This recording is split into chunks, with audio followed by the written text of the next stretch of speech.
দেখতেন এবার 27 ঘন্টা লাগছে বোধহয় এয়ারপোর্টের আগুন নিভাইতে।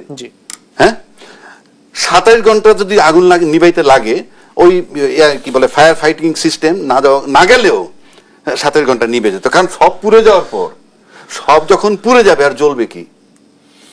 আপনি 27 ঘন্টা যদি নিভতে লাগে, এটা নিয়ে বিতর্ক আছে, ফায়ার ফাইটিং সিস্টেম যাইতে দেয় নাই, কেউ বাধা দিছে ইত্যাদিতে বিভিন্ন কথা। কিন্তু প্রশ্ন হচ্ছে, ওই যে আগুনটা লাগছিল, আপনি তো কল্পনা করেন চক্ষু বন্ধ করে, আমি আপনাকে যদি দায়িত্ব দিই, ইভেন জাহিদ ভাইয়েরও আমি দায়িত্ব দিই, সে সায়েন্সের ছাত্র, যে আপনি এয়ারপোর্টটা জ্বালাই দেন, পারবে না। কারণ এটা জ্বালাইতে কি লাগে, এটা ভাঙতে কতক্ষণের আগুন লাগবে, কি ভলিউমের আগুন লাগবে, এটা জানতে পারা, এটার উপকরণ সম্পর্কে জানা, এবং সেই ট্রেন লোকে করেছে, সে যেই করুক, ট্রেন লোকে করেছে। এটা কোনো সাধারণ লোক যদি আপনি বলেন XYZ গ্রেপ্তার করেন, এটা গ্রহণযোগ্য হবে না। তো সেই দিক থেকে যদি আপনি বিবেচনায় নেন, তাহলে সরকারের ব্যর্থতা, প্রশাসনিক জটিলতা, তারপরে যারা স্পেশালিস্ট যাদেরকে বলেন বিশেষজ্ঞ এই সমস্ত ক্ষেত্রে, এই সবার আমার কাছে মনে হয় দায় দায়িত্ব নিতে হবে। পাশাপাশি এটা বিশৃঙ্খলতা করার যে দায়টা, সেই দায়টা পড়বে কিন্তু ডাইরেক্ট অথবা ইনডাইরেক্ট রাজনীতিক দল সমর্থিত ব্যক্তিরা মাঠে যায়। সেটা অফিসিয়াল আন্দোলন বলেন, অফিসিয়াল কর্মচারী, তারাও ওই ব্যাকিং এ যায়। সুতরাং আমরা যদি মনে করেন এই সরকার ফেব্রুয়ারিতে চলে যাবে নির্বাচন দিয়ে, আজকে পর্যন্ত যে শিডিউল সব যদি ঠিক থাকে, উনি ফেব্রুয়ারিতে নির্বাচন দিয়ে চলে যাচ্ছেন। এটা কালকে ভিন্ন ঘটনা ঘটতে পারে। সেক্ষেত্রে আমার কাছে মনে হয় যে সে যাতে পিসফুলি নির্বাচনটা দিয়ে চলে যেতে পারে, সেই লক্ষ্যে আমার মনে হয় সবার একটা চিন্তা ভাবনা করা উচিত। 1, 2 নম্বর, এইরকম সময় এই ভৈরবকে জেলা বানাইতে হবে, এই দাবি আমার কাছে মনে হয় অবান্তর। এখন যদি সরকার একসেপ্ট করে, তাহলে কি সে তার রুটিন কাজের বাইরে চলে যাবে? এই সব কিছু মিলে এখানে আমাদের কাছে মনে হয় যে আমরা এখন কোন জায়গাটা আছি, এই দাবিটার সাথে মনে হয় একদিকে নিরন্ন মানুষ, আর একদিকে অ্যাটম। একদিকে সরকারের কাছে আমি নির্বাচন চাচ্ছি, আর একদিকে চলছে আপনার এই সমস্ত ঝামেলা। এগুলো তো নিয়ন্ত্রণ, এই যে ঝামেলাগুলো আপনার প্রশাসনের চেয়ে বেশি দায়িত্ব হলো রাজনৈতিক দলদের। সব দলের লোক এখানে, সব দলের না থাক, কোনো দলের আছে। সুতরাং এই নিয়ন্ত্রণ করা উচিত ভালো একটা নির্বাচনের স্বার্থে। সুতরাং আমার কাছে মনে হয় রাজনৈতিক দল যারা নির্বাচনমুখী, তারা কি এখনো সন্দিহান? তা নাহলে তো একটা পিসফুল এনভায়রনমেন্ট রাখার জন্য আমরাও তো চাই, আমাদের ফ্যামিলিতে কি চাই, যে একটা জিনিস উদ্ধার করতে চাই, এই শান্ত পরিবেশ তৈরি করে আমরা জিনিসটা কিভাবে নিব। কোর্টে ওকালতি করি যে কিভাবে আমি এমন একটা সাবমিশন রাখবো, কোর্টকে স্যাটিসফাইড করে আমি জিনিসটা নিব। আপনার কাছে মনে হয় রাজনৈতিক দলগুলো সন্ধিহান যদি না আপনি বলেন, আমি মনে করি জাহিদ ভাই, আমরা যখন বাইরে যাই, বাজারে যাই, এখন আপনি আলাপ হওয়া উচিত কি, শুধু পোস্টার দেখবো, ব্যানার দেখবো, অমুক ভাইরে ভোট দিন, এই ঘোষণা করবে, আমরা সেই গন্ধটা পাচ্ছি না। 1, 2, ওই সেই জুলাই সনদ স্বাক্ষর হওয়ার পরেও আমরা দফায় দফায় দেখতেছি প্রধান উপদেষ্টার সাথে দেখা করতেছে, কি আলাপ হচ্ছে। মানে আমার তো ডিসেম্বরে তফসিল আসবে, এত আলাপের তো কোনো দরকার নাই। গণভোট নিয়ে বিতর্ক থাকার উচিত তো না। এই যে আছে বিতর্ক, এই কারণে আমার কাছে মনে হয় আমরাও কনফিউজড, যারা নির্বাচন করবেন পার্টিতে তারাও মনে হয় কনফিউজড, কারণ পরিবেশটা মসৃণ দেখতেছি না। ধন্যবাদ। আমি আবার একটু যেতে চাই ডাক্তার জাহিদুর রহমান, পরিবেশ, নির্বাচনী পরিবেশটা কতটা আসলে মসৃণ আপনার কাছে মনে হয় এবং সেদিকে কতটা এগোচ্ছে? আরেকটি বিষয় হচ্ছে, স্বরাষ্ট্র উপদেষ্টা বলছেন যে নির্বাচনী সংশয় থাকার কারণেই আইনশৃঙ্খলা বাহিনীর প্রশিক্ষণের ব্যবস্থা করছেন, সেই নিরাপত্তাজনিত প্রস্তুতির বিষয়ে কতটুকু এগিয়েছে সরকার বর্তমান প্রেক্ষাপট বিবেচনায়? ফখরুল, আপনি একটা জিনিস দেখেন, ডাকসু নির্বাচন নিয়ে কয় মাস ধরে আলোচনা, টকশো, কলাম লেখা, নিজেদের মধ্যে ডিবেট, মানে অন্তত 1-1.5 মাস ডাকসু নির্বাচন নিয়ে মিডিয়াগুলো পুরো ব্যস্ত ছিল। মানে একটা নির্বাচন, একটা ছাত্র সংসদ নির্বাচন, যেখানে 40,000 ভোটার। খেয়াল করি এখন গুরুত্ব কেন ছিল, কারণ আমাদের ব্যাখ্যা যেটা, যে বহু বছর বাংলাদেশে একটা পার্টিসিপেটরি অ্যাকসেপ্টেবল ইলেকশন হয় নাই, একটা ইলেকশন হতে যাচ্ছে, সেটা নিয়ে এই মনোযোগ। এবার ডাকসু নির্বাচনের সাথে যদি আপনি মানে আমাদের ন্যাশনাল ইলেকশনকে তুলনা করেন, কত হাজার বা কত লক্ষ গুণ বেশি গুরুত্বপূর্ণ এটা। কিন্তু সেটা যদি বিবেচনা করেন, তাহলে যে রাজ্জাকি ভাই যেটা বললেন, আপনার তখন চারদিকে এই শোরগোল দেখার কথা ছিল। বরং আসলে এই ফিসফাস আছে, যেহেতু মানুষ টকশোতে দেখেন, তাদের ধারণা আমরা হয়তো অনেক খোঁজ খবর রাখি টাকি, ফিসফিস করে যে নির্বাচন হবে তো। এবং এটা শুধুমাত্র যে সাধারণ মানুষ তা না, অনেক ইনফর্মড মানুষও মনে করেন, দলের নিজস্ব আলাপ করে। সো এই সংশয়ের ব্যাপারটা দলগুলোর মধ্যে আছে। এই সংশয়টি কেন আসলে, বা ফিসফাসগুলো কেন? আচ্ছা, ফিসফাসগুলো কেন আমি আমি আমার টেকটাকে একটু জানাই। আমি মনে করি নির্বাচন হবে। আচ্ছা, কেমন মান হবে সেটা নিয়ে অন্য আলোচনা, কিন্তু ফিসফাসটার কারণ হচ্ছে, খেয়াল করবেন, এই যে বললাম না, কথা ছিল সবাই মাঠে নেমে যাবো ইলেকশনে, আমরা গোপনে গোপনে প্রস্তুতি রাখছি প্ল্যান বির মতো। আমি একটা উদাহরণ দিই, জামায়াতে ইসলামী সবচেয়ে বেশি মাঠে কাজ করছে অনেক দিন থেকে তাদের প্রার্থীরা, কিন্তু যখন ওনাকে দেখা যাবে পাবলিকলি উনি দাঁড়াচ্ছেন, লোয়ার হাউসের প্রপোর্শনাল রিপ্রেজেন্টেশন, গণভোট কবে হবে, এগুলো নিয়ে মুভমেন্ট করছেন, এগুলো নিয়ে কথা। জুলাই সনদ একটা হলো, সিগনেচার হলো, এর মধ্যে একটা দল করলো না, যে দলটা সবচেয়ে বেশি সংস্কারের আলাপ করেছে, সংস্কারকেই তাদের প্রধান এজেন্ডা করেছে। আবার এটা এখন বাস্তবায়ন নিয়ে, আমি আজকে রিপোর্ট দেখছিলাম যে এটা নিয়েও সিদ্ধান্তে আসতে পারেন নাই, মানে বড় বড় লয়ের পণ্ডিতদেরকে নিয়ে আমাদের ঐক্যমত্য কমিশন বসেছিলেন, কিন্তু শেষ পর্যন্ত সম্ভবত তারা কিছু খুঁজে বের করতে পারেন নাই। আবার এটা লাগবেই, বা কতটুকু লাগবে, কিভাবে লাগবে। তো নির্বাচনে এগিয়ে আসছে, আমরা এখনো যখন নির্বাচন বাদ দিয়ে ওই আলাপগুলোর মধ্যে আছি, মানুষের মধ্যে তখন এই কনফিউশন এই কারণেই আছে। দলগুলো তাদের মতো করে এসব না, এসব আলোচনায় তাকে এনগেজ করতে হচ্ছে। আপনি এখনো দেখবেন দূর থেকে, মুখোমুখি হয়তো না, আলোচনায় বসছেন, দূর থেকে একজন একজনকে মূলত সংস্কার রিলেটেড আলাপ নিয়েই পরস্পরের বিরুদ্ধে কথা বলছেন। তো তাহলে এটা হবে কেন? আর আপনি স্বরাষ্ট্র মন্ত্রণালয়ে যে কথাটা বললেন, পুলিশের আসলে ট্রেনিং মেজর ইস্যু না। পুলিশের ট্রেনিং এর চাইতে পুলিশের ট্রেনিং দেওয়া দরকার আছে নির্বাচনী আইন কানুন শেখানোর জন্য নতুন করে, কিন্তু পুলিশের যে মূল সংকটটা আসলে হয়েছে সেটা ট্রেনিং না, সেটা হচ্ছে তার মনোবল নষ্ট হয়ে গেছে। শেখ হাসিনার সময়ে তারা যা করেছে, এবং বিশেষ করে জুলাই আগস্টে যেভাবে জনগণের বিরুদ্ধে তারা দাঁড়িয়েছিল, সেটা তাদের পরবর্তীতে মনোবলকে এত ধ্বংস করেছে, এবং সাধারণ মানুষের পুলিশের প্রতি খুবই নেগেটিভ পারসেপশন তৈরি করেছে। পুলিশের আমরা ভয় পাওয়া উচিত না, কিন্তু আমাদের এই অঞ্চলে মানুষ পুলিশকে কিছুটা ভয় বা অ্যাটলিস্ট সমীহ করতো, সেটা চলে গেছে। এখন ট্রেনিং দিয়ে এটা আসলে ফেরানো যাবে না। এটার জন্য জরুরি হচ্ছে সরকারকে পুলিশের পেছনে থাকতে হবে। এবং রাজ্জাক ভাই একটা ইম্পর্টেন্ট কথা বলেছে, আমি মনে করি এটা অন্যান্য বারের কথা না, এই নির্বাচনের রাজনৈতিক দলগুলোকে কোঅপারেট করতে হবে। মাঠে যখন যাবেন, অনাবশ্যক কোন রকম কোন সোকল্ড আন্দোলনকে সাপোর্ট করা, তার পেছনে যাওয়া, বা যখন নির্বাচন হতে যাবে পরস্পরের মধ্যে দ্বন্দ্ব সংঘাত যতটা সম্ভব পরিহার করতে হবে। কারণ এগুলো যদি হতে থাকে, এই পুলিশের পক্ষে, সেটিকে আমরা দেখছি রাজনৈতিক দলগুলো কোঅপারেট করছে না, খুব ভালো করছে না। কিন্তু আমরা এখনো ওই সেই অর্থে মাঠের রাজনীতিতে গেলে তাদের মধ্যে মুখোমুখি সংঘাত যদি বলি, সেটা আবার খুব বেশি এখনো হয়নি। সেটা আসার জায়গা, মানে মুখে বলুক, আমরা তো গণতন্ত্রে চাই প্রত্যেকে টাফ কথা বলুক, কিন্তু এই যে মাঠে গেলে পরস্পরের বিরুদ্ধে জেনুইন সংঘাতে লিপ্ত হয়ে যাওয়া, আমরা খেয়াল করবেন এর মধ্যে কিন্তু খুব অল্প কয়েকটা বিচ্ছিন্ন ঘটনার বাইরে কিছু না। তবে নির্বাচন যত এগিয়ে আসতে থাকবে, নির্বাচনের সময় কিন্তু এই পরিস্থিতি, বিশেষ করে তফসিলের পর যখন অফিসিয়াল কাজ শেষ হবে, মনোনয়নপত্র প্রত্যাহারের পর যে 2 সপ্তাহ বা 3 সপ্তাহ সময় দেওয়া হবে ক্যাম্পেইনের জন্য, ওটা হলো সবচেয়ে ক্রুশিয়াল টাইম। তখন সবগুলো দল মাঠে থাকবে, তাদের ক্যাম্পেইন করবে, ওই সময় সংঘাতে আনানোটা সবচেয়ে চ্যালেঞ্জ। ধন্যবাদ জাহিদুর রহমান, আপনার কাছে আবারও আসছি। শাপলা প্রতীক দেবে না বলে সাব জানালো ইসি, এর আগেও তারা বলছে যে শাপলা প্রতীক এনসিপি কে দিবেন। অপরদিকে এনসিপি নেতা সার্জিস আলম বলছেন যে শাপলা প্রতীক নিয়েই তারা নির্বাচনে যাবেন। এই যে মুখোমুখি অবস্থান, নির্বাচনের আর বেশি সময় বাকি নেই, আসলে এই অবস্থানের সমাধানটা কিভাবে হবে? এই যে একটু আগে বলছিলেন না, ওইটার সাথে এটাও যোগ করবো আমরা, যে কেন মানুষের মনে হচ্ছে নির্বাচন নাও হতে পারে। এই যে এগুলো যখন হচ্ছে, এখন এটা কেন হচ্ছে, আমার কাছে মনে হয় এটা দুইটা প্রতিষ্ঠান, একটা সাংবিধানিক প্রতিষ্ঠান আর একটা হচ্ছে গুরুত্বপূর্ণ এই মুহূর্তে অন্তত কিছু ফিচারের কারণে, সংখ্যা অনেক বড় না হলেও রাজনৈতিক দল। এই দুটো দলের এখন এক ধরনের শক্তি প্রদর্শনের জায়গায় পরিণত হয়েছে। কেন শক্তি প্রদর্শন কেন করছে? আমরা খেয়াল করব, এনসিপি তার প্রতিষ্ঠার পর থেকে খুব অল্প দিন যেতে না যেতে নির্বাচন কমিশনের সাথে তাদের দ্বন্দ্ব শুরু হয়েছে। প্রথম দ্বন্দ্ব ছিল খুব স্বাভাবিক, অবাক লাগবে আপনার কাছে, যে দর্শকদের কাছে, আপনি জানেন এগুলো। ইশরাক হোসেনকে নির্বাচন কমিশন বলেছে যে সে মেয়র হয়েছে। তো ইশরাক হোসেন আন্দোলন করছে এটার বিরুদ্ধে, কারণ তাকে মেয়র হতে দিচ্ছিল না মন্ত্রণালয়ের মন্ত্রীকে আসিফ মাহমুদ সজীব ভুঁইয়া। তো ইশরাক হোসেন নগর ভবনে বা বিভিন্ন জায়গায় আন্দোলন, এই আন্দোলন ঠিক না বেঠিক ইজ এ ডিফারেন্ট ডিবেট। কিন্তু এনসিপি খুব সহজে আসিফ মাহমুদের পক্ষে দাঁড়িয়ে গেল। তারা রীতিমতো নির্বাচন কমিশন ঘেরাও টেরাও করেছিল এবং বলতে শুরু করলেন এই নির্বাচন কমিশনের অধীনে নির্বাচন হবে না। তারা কিন্তু এটা করলো। কারণ কি? কারণ তারা আসিফ মাহমুদের সাথে সমস্যা হয়েছে। আমরা বুঝতে পারি এনসিপির সাথে যে আমরা এই ছাত্র উপদেষ্টাদেরকে অ্যালাইন করি, এটার কারণ আছে। তো এভাবে সংঘাত শুরু হলো, হতে হতে এখন যে জায়গায় এসে দাঁড়িয়েছে, সত্যিকার অর্থে শাপলা প্রতীকটা তো ছিল না, শাপলা প্রতীক তালিকাতেই ছিল না। নাগরিক ঐক্য এই মার্কাটা চেয়েছিল, তখনও তালিকাতে ছিল না, বলা হয়েছিল ইনক্লুড করতে, তারা করেননি। যে ব্যাখ্যা দিয়েছেন। এখন নাগরিক ঐক্য বলছেন দিলেও তারা মামলা করবেন না, এই ছাড়টা তারা দিচ্ছেন। এটা একটা বড় যুক্তি ছিল এতদিন, কিন্তু এটা তালিকায় আসলে ছিল না। তাহলে এনসিপি একটা স্পেশাল প্রিভিলেজ চাইছে যে এটা তালিকায় অন্তর্ভুক্ত করে আমাদেরকে দেন।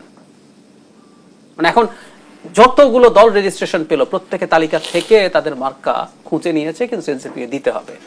তারপর আমার ব্যক্তিগত অপিনিয়ন হচ্ছে এটা দিয়ে দিলে না মেজর ঝামেলা ছিল না। কিন্তু এখন সমস্যা যেটা দাঁড়ালো, নির্বাচন কমিশন যদি এখন একটা দলের চাপের কাছে বাধ্য হয়, একটা বিরাট সাংবিধানিক প্রতিষ্ঠান, মানে আমাদের নির্বাচন কমিশন আমরা আসলে এতদিন পর্যন্ত ভবিষ্যতে পারবো কিনা জানি না, আমাদের কনস্টিটিউশন এবং আরপিও মারাত্মক ক্ষমতা দিয়েছে। এখন যদি তারা শেষ পর্যন্ত চাপে বাধ্য হয়, কোন দল প্রশ্ন করতে পারে যে একটা নতুন এইটুকু একটা দল যে এখনো রেজিস্ট্রেশন শেষ হয়নি, তার চাপে তুমি ভেঙে পড়ো, তাহলে তুমি নির্বাচন কিভাবে করবা? তো এটা নির্বাচন কমিশনও যে শক্ত আছে, শক্তিশালী আছে, তার যে অথরিটি আছে, সেটা দেখানোর তার প্রয়োজন বা তাগিদ বোধ করছেন সম্ভবত তারা। আর সংঘাত কিন্তু আগে থেকে হয়েছে, তারা শুরু থেকে নির্বাচন কমিশনকে নানাভাবে আক্রমণ করেছেন।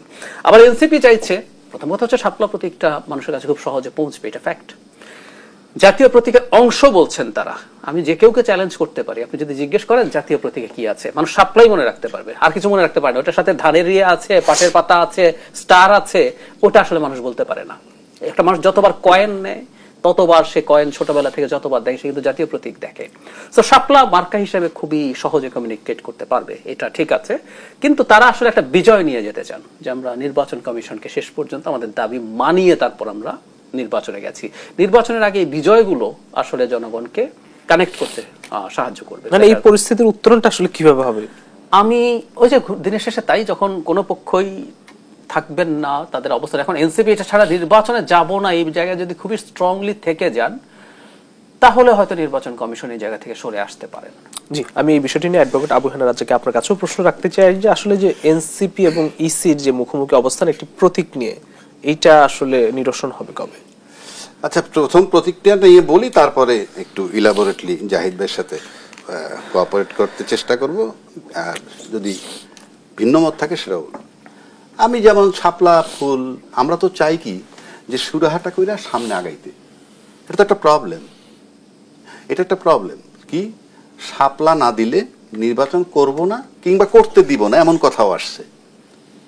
শাপলা প্রতীক ইয়েতে নাই, মানে যে ইয়েগুলো আছে তার ভিতরে নাই।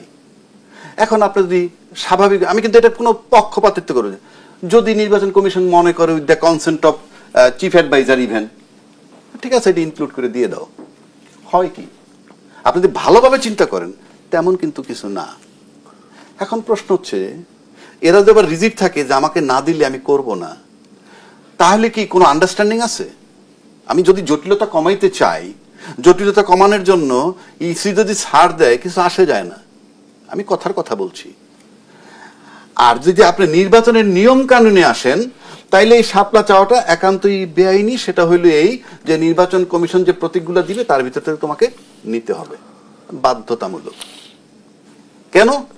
আপনি আমাকে হিসাব করে তো আইন বানাবেন না। আপনি যদি যেমন ধরেন বিএনপি থেকে বলা হয়েছে যে তাদের যারা জোটের থেকে যাদেরকে নমিনেশন দিবে তারা তাদের প্রতীকে নির্বাচন করবে, সেখানে ইসি বলতেছে কি যে না, যার যার দলীয় প্রতীকে নির্বাচন করবে, এই তো কথাটা। আচ্ছা, এখন এখানে মাইটটা কি, দলীয় প্রতীকের কাভার হবে না, মানুষ মার্কা বেসড, সুতরাং মার্কা না দিলে কাজ হবে না। এখন প্রশ্ন আমার সেখানে না, তারা যে দাবিটা করতেছে এদের দাবি, এটাও তো এক ধরনের দাবি নিয়মের বাইরে। শাপলা চাইতেছে, এটাও নিয়মের বাইরে। প্রশ্ন হচ্ছেই, আপনি যদি ফিফার দিকে তাকান, আইসিসির দিকে তাকান, অলিম্পিকের দিকে তাকান, তারা কি প্লেয়ার কি চায় তার উপরে আইন বানাবে, নাকি তারা তাদের নিয়ম করবে, সেই নিয়মের ভিতরে এসে খেলবে? সুতরাং আপনি নির্বাচন কমিশন যে বিধান দিবে, যে নিয়ম দিবে, সেই নিয়মের ভিতরে এসে তুমি খেলবা। তুমি আমার কাছে চিঠি করে ডিমান্ড করতে পারেন? অফকোর্স নট, কোনো ওয়েই নাই। কারণ আমি নিয়ম বানাই দিব, সেই নিয়মে তুমি খেলবা, তোমার ইচ্ছায় আমার নিয়ম হবে, এটা তো হতে পারে না। সুতরাং এখানে আপনি দুইজনই আমি ইয়ে করতে পারি, যারা বলছে যে আমার দলীয় প্রতীক আমার জোটের লোকে করবে। একটু ডিফারেন্স আছে, আর জায়গায় আমি একটু ছোট্ট কিছু অ্যাড করে দেই।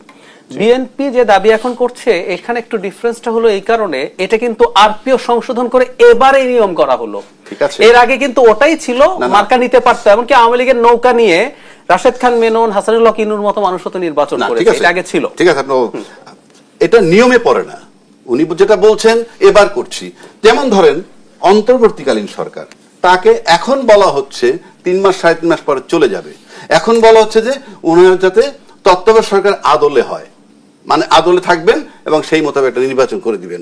আপনি তত্ত্বাবধায়ক সরকার যে বিষয়টা আর অন্তর্বর্তীকালীন সরকার যে বিষয়টা সম্পূর্ণ আলাদা। অন্তর্বর্তীকালীন সরকারটা হইল একটা সরকার চলে গেছে আর একটা সরকার আসবে, এর মাঝখানের সময়টা যতক্ষণ আছে, সে 2 দিন হোক আর 2 বছর হোক, সে পূর্ণাঙ্গ সরকার। আর তত্ত্বাবধায়ক সরকার মানে পার্টিকুলার কি, তুমি নির্বাচনটাকে তদারকি করে চলে যাবা। সুতরাং এই যে দাবিগুলো, এই দাবিগুলো কোনো বিধানে পড়ে না। তো একইভাবে গ্রামার যদি ধরেন, আপনি এনসিপি গ্রামারের বাইরে আছে, এই যারা বলতেছে যে আমার শরিক দল যারা থাকবে তাদেরকে আমার মার্কা, আমার দলের মার্কায় ভোট দিতে দিবে, এটা মান রেজাল্টটা কি দাঁড়ায়? রেজাল্ট হইল দেশবাসী দেখবে, কারণ অফিসিয়ালি কিন্তু আপনি কাগজে কলম তখন কিন্তু যে দলের প্রতীক পাবেন সেই দলের লোক আপনি হচ্ছেন, কিন্তু ভিতরে অন্য খাবার। এই যে জিনিসটা, এটা তো ঠিক হচ্ছে না। গণতন্ত্রে তো আপনি এটা চলবে না। আমি এটা কোনো বড় দোষের গুণে ধরছি না, আমাদের স্বচ্ছতা দরকার ইন অল রেসপেক্ট। আমার দরকারটা কি, তাকে আনতে হবে। আনতে হবে কেন তাকে? আর আনতে হইলে ওই ব্যানারে আসতে অসুবিধাটা কোথায়? সুতরাং আমরা কিন্তু গ্রামাটিক্যাল মিস্টেক যেটা আমরা সবাই কিন্তু করতেছি। সুতরাং এখানে শুধু একতরফা একজনের দোষ দিয়ে আমাদের কোনো লাভ নাই। বড় দল বলেন, ছোট দল বলেন, আর এই যে এনসিপির কথা বলতেছেন, কোনো সন্দেহ নাই তারা ভোটের রাজনীতিতে দুর্বল, তারা রাজনৈতিক দলের প্রভাব হিসাবে রাজনৈতিক দল হিসাবে, কিন্তু মাঠের যে শক্তি প্রদর্শনের ব্যাপার যদি আসে, আমার কাছে মনে হয় না খুব দুর্বল। কেননা এই সরকার যে বলছে ছাত্র তার নিয়োগকর্তা, আজ পর্যন্ত কিন্তু আমরা সেই ছাত্রের সংজ্ঞাটা পাই নাই, যেটার ভিতরে কি কি ইনক্লুড করছে। শুধুমাত্র কয়টা ছাত্র তারা নিয়োগ দিয়ে রাখলো, এবং সেখানে যে অবস্থা আমরা দেখতেছি 14 মাস চলে আসছে, এই শুধু এই কয়টা ছাত্রের উপরে ভরসা করে আমার কাছে মনে হয় অন্য কিছু। এই ছাত্রের সংজ্ঞাটা কিন্তু, মানে এই ছাত্র বলতে কি কি ইনক্লুড করা হয়েছে আমরা কিন্তু আজও পর্যন্ত জানি না। এবং আপনি দেখেন ঘুরে ফিরে এই যে সরকার পতিত সরকার যে হইল, সে ফুল টাইম তার সোশ্যাল মিডিয়ায় তার দলের লোকজন যা করতেছে সব কিন্তু এনসিপির বিরুদ্ধে।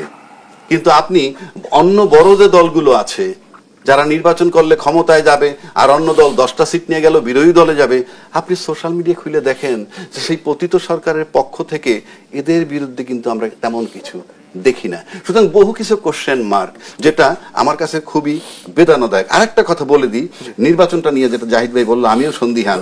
কেন? এই যে জাহিদ ভাই বললো পুলিশের মনোবল নষ্ট, হোয়াটএভার দ্য রিজন ইজ, পুলিশের মনোবল নষ্ট হয়েছে। এক হইল পুলিশ এক সময় ছিল সুপার হিরো, আজকে তারা সুপার হিরো ফর্মে নাই, যত কথাই বলি। আবার উল্টা দিকে আসেন, আর্মি আসে মাঠে মেজিস্ট্রেসি পাওয়ার নিয়ে। সেই হিসেবে আর্মির যে পারফরমেন্সটা আমাদের পাওয়া উচিত ছিল, ইনফ্যাক্ট আমরা পাই নাই। আমার কাগজে কলমে যাই বুঝান, উনিও বুঝবে যে এটা আমরা মাঠে চলি ফিরে আমরা বুঝি। এখন যদি বাস্তবিক একটা অর্থে আসেন, যদি কোনো কারণে তারা নির্বাচনের দিন তাদের চুপচাপ বসে থাকে, কল্পনা হাইপোথিসিস, সেনাবাহিনী চুপচাপ বসে থাকলো, you see what will be the situation. আপনি নিশ্চিত থাকেন এই আজকের যে ছাত্র যাদের কথা বলা হচ্ছে নিয়োগকর্তা, তারা কিন্তু মাঠে প্রচন্ড শক্তিশালী থাকবে।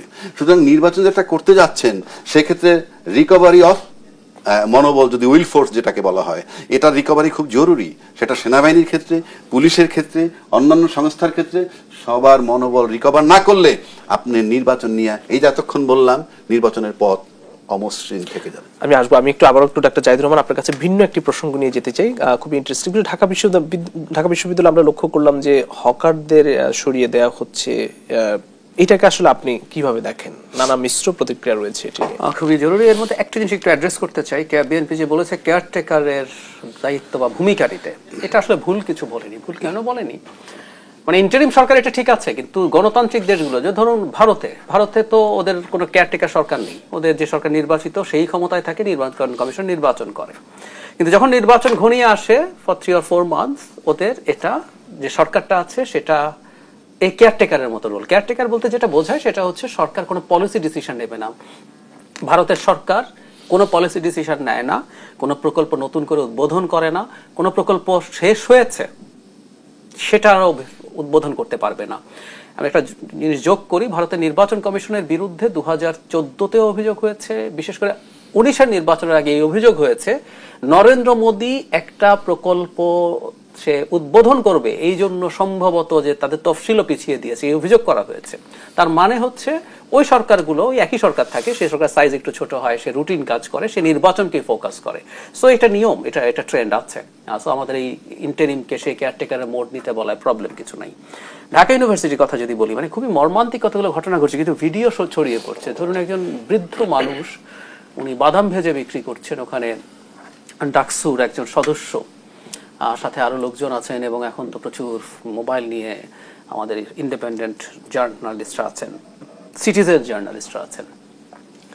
এবং শুধু সেটা না, পেটানো হচ্ছে, তারা গিয়ে বিভিন্ন জায়গায় হামলা করছেন, তুলে দিচ্ছেন ওকে, রাতের বেলা গভীর রাতে তারা ঘুরে ঘুরে লোকজনকে ধরছেন, কি আছে দেখাও করছেন। প্রথম প্রশ্নটা হচ্ছে, উনি এক্সিকিউটিভ ম্যাজিস্ট্রেটরা যখন মোবাইল কোর্ট পরিচালনা করে, এটা ঘোর বিরোধী। আমি একাধিক কলাম লিখেছি এটার বিরুদ্ধে, সমানে কথা বলেছি। এটা কিন্তু আইন সিদ্ধ। বেশ কিছু আইন যেগুলোতে ফৌজদারি অপরাধ আছে সবগুলোতেই বাংলাদেশ সরকার হাসিনার সময়ও এগুলোতে মোবাইল কোর্টকে ইনক্লুড করেছে। সব প্রবলেমটা কোথায়?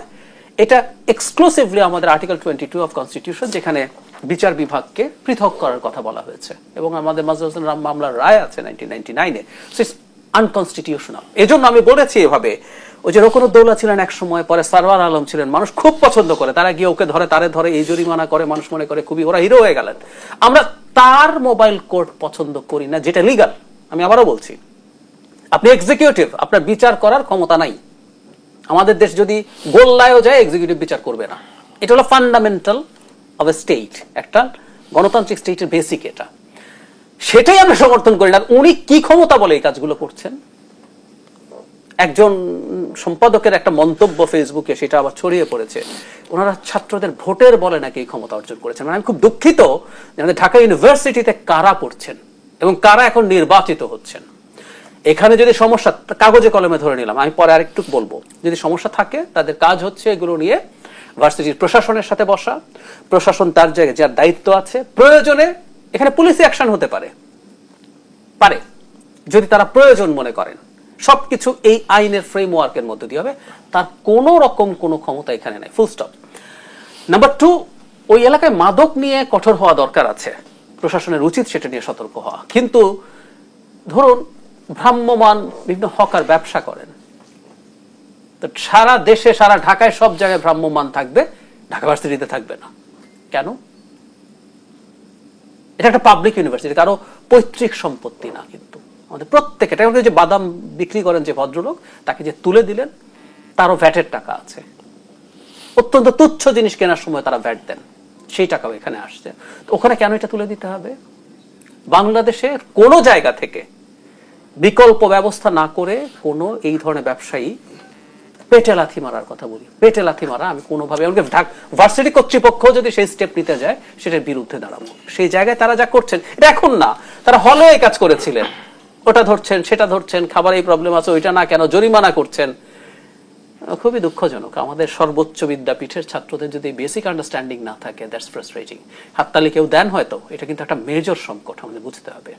ধন্যবাদ। আমি একটু বিরতি থেকে ফিরে আলোচনা আবারও ফিরতে যে পিআর ইস্যুতে জামাত সহ কয়েকটি দল এখনো কিন্তু মাঠে দাবি আদায়, বিক্ষোভ করছে, মিছিল করছে।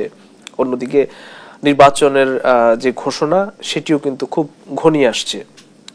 এই পিআর এর দাবিটা আসলে কতটা আপনার কাছে যৌক্তিক মনে হয় এই সময়টাতে এসে?